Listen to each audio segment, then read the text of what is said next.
Your boat is not in her.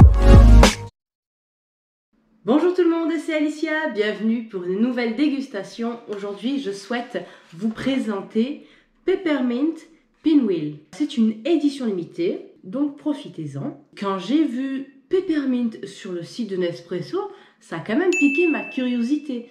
Alors je me suis dit, j'ai vraiment envie de goûter. Pour commencer, on va parler de son étui. Pour la face avant, on a toujours notre base de noir mat qui est typique de Nespresso. Et ils ont vraiment bien décoré avec plein de feuilles blanches, vertes claires et vertes comme le thé vert. Même si ça n'a aucun rapport avec le thé vert bien sûr. On a plein de petites feuilles de menthe. Un espresso qui est écrit en argenté brillant. J'adore, on sent un petit relief là. Peppermint qui est écrit en vert clair. Édition limitée, la même couleur que nos petites feuilles de menthe qui sont ici. Ici, on a Peppermint Pinwheel qui est écrit en noir. J'espère que là, avec la lumière, vous le voyez, en noir brillant sur fond noir mat. Et puis ici, ça ressort mieux, on a Peppermint Pinwheel en blanc. Et ici, il nous rappelle que c'est pour un mug de 230 ml. Donc mon grand mug ici, idéal pour le petit-déj. À l'entête de l'étui, on a Vertuo en blanc, forcément c'est pour cette cafetière. Le logo de Nespresso en argenté et il nous rappelle Peppermint Pinwheel en vert clair. Déjà, la boîte, elle est tellement bien décorée, elle est vraiment belle, elle est vraiment en accord avec ce qu'ils vont me proposer, c'est-à-dire les feuilles de menthe. Je lui donne déjà un point. Maintenant, découvrons la capsule. C'est très joli. C'est vraiment très beau, donc ils sont partis sur une base verte forcément pour la couleur de la menthe. J'aime beaucoup et ils ont mis plein de petites feuilles. La majorité sont couleur argentée du coup puisque le fond est vert.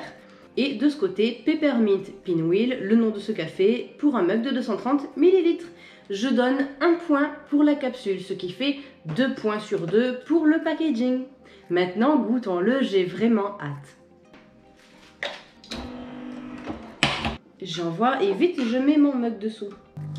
Il est vrai que sur l'étui, ils nous ont pas parlé d'intensité, en effet. Je m'attends à quelque chose de doux et donc pas très intense. Je suis trop pressée, du coup je sens.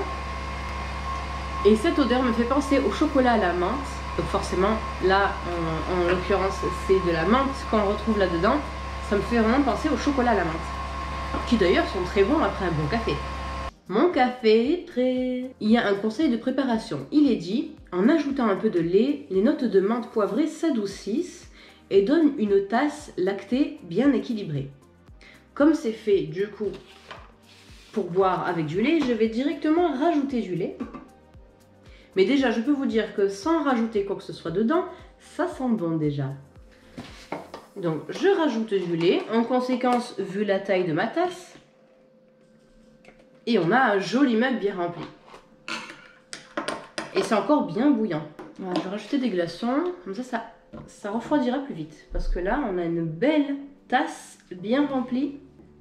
Et ça prend du temps à refroidir. Hop là. Il y a de la mousse qui s'échappe. Ça fait pas joli du coup.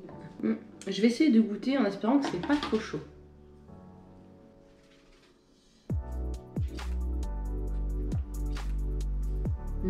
Oui, c'est très agréable. Alors le goût de la menthe, je pensais que ça allait être plus fort que ça parce que quand le café coulait, je reconnaissais bien l'odeur de la menthe. Là, c'est vrai que j'ai rajouté du lait parce que c'est ce que Nespresso conseille pour déguster ce café. On sent légèrement le goût de la menthe poivrée. Moi, j'aime bien le goût. Déjà, j'y mets 2 sur 2 parce que j'aime beaucoup. Ensuite, pour la douceur, c'est un café doux en fait, j'y mets aussi 2 sur 2. Maintenant, les arômes, je vais vous dire ça. Justement, donc les arômes, là en question, on parle de menthe poivrée et en effet, on le sent bien. Bien, je veux dire dans le sens, j'ai aucun doute que c'est bien de la menthe poivrée que je sens, mais ça reste quand même quelque chose de léger. Donc c'est pas comme prenant à en être dégoûté. C'est vraiment très bon, subtil et j'aime beaucoup. Donc même pour l'arôme, je vais donner 2 sur 2. Maintenant, voyons voir qu'est-ce qu'ils nous disent pour le descriptif, je ne l'ai pas encore lu. Pourquoi nous l'aimons? On retrouve dans ce mélange d'arabica d'Éthiopie, d'Amérique centrale et d'Amérique du Sud la saveur de la menthe poivrée ainsi qu'une note sucrée comparable à celle d'un bonbon à la menthe poivrée. En effet, on sent bien la menthe poivrée. Donc pour la cohérence avec le descriptif, c'est un 2 sur 2. Et si je me trompe pas dans mes calculs, là on a un café sans faute, c'est-à-dire 10 sur 10. Et écoutez, moi je vous le conseille si vous aimez un café qui est doux, un café de préférence pour le petit-déj. Si vous aimez les cafés au lait, ça sera top pour vous. Peppermint Pinwheel, je valide et je vous le recommande. Et on se retrouve pour une prochaine vidéo. Ciao!